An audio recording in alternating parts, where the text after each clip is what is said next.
بسم الله الرحمن الرحيم. عن عائشة رضي الله تعالى عنها قالت: قال رسول الله صلى الله تعالى عليه وسلم: تحروا ليلة القدر في الوتر من العشر الأواخر من رمضان.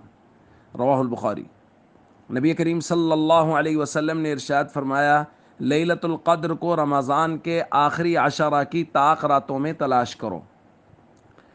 دوستو، لیلۃ القدر جس کے بارے میں قرآن کریم میں کہا گیا خیر من الف شہر، ہزار مہینہ عبادت کرنے سے بہتر ہے لیلۃ القدر میں عبادت کرنا، بڑی ہی فضیلتوں اور عظمتوں والی رات ہے۔ اور نبی کریم صلی اللہ علیہ وسلم نے لیلۃ القدر کو تلاش کرنے کا حکم دیا ہے کہ اس کو آخری عشرہ کی طاق راتوں میں تلاش کرو، اور خود نبی کریم صلی اللہ علیہ وسلم نے لیلۃ القدر کو تلاش کیا۔ اور لیلۃ القدر کو تلاش کرنے کا جو طریقہ نبی کریم صلی اللہ علیہ وسلم نے اختیار کیا وہ ہے اعتکاف۔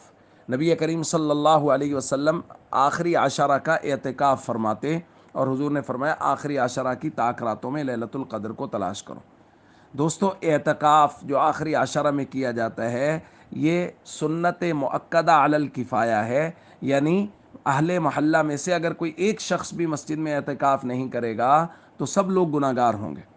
اور اعتکاف میں یہ تو بہت بڑی فضیلت ہے ہی صحیح کہ اس سے لیلۃ القدر کا حصول یقینی ہو جاتا ہے۔ دائرہ معتکف مسجد میں رہے گا، عبادات کرے گا، تو اللہ رب العزت اس کو لیلۃ القدر کی فضیلت تو عطا فرما ہی دیں گے۔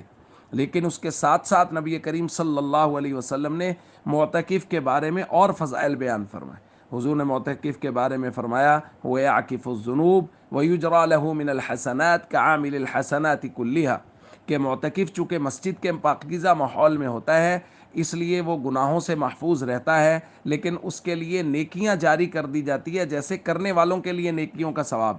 یعنی مسجد کے اندر رہتے ہوئے معتکف جن نیکیوں کو نہیں کر سکتا، جیسے جنازہ پڑھنے نہیں جا سکتا، تیمارداری نہیں کر سکتا، تعزیت نہیں کر سکتا، تو مسجد کے اندر رہتے ہوئے اللہ رب العزت اس کو یہ ثواب عنایت فرماتے ہیں۔ اگر اس نے کسی جنازے میں جانے کا ارادہ تھا کہ اگر یہ بندہ میں باہر ہوتا تو میں اس بندے کے جنازے میں جاتا، یا فلاں آدمی بیمار ہوا ہے تو میں اگر اعتکاف میں نہ ہوتا تو میں اس کی تیمارداری کرتا، تو اللہ رب العزت بغیر گئے، بغیر وہ کام کیے معتکف کو اس کا ثواب نصیب فرما دیتے ہیں۔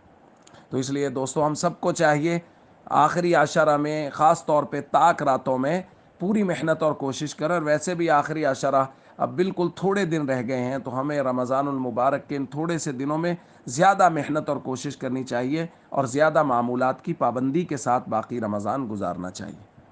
السلام علیکم ورحمۃ اللہ وبرکاتہ۔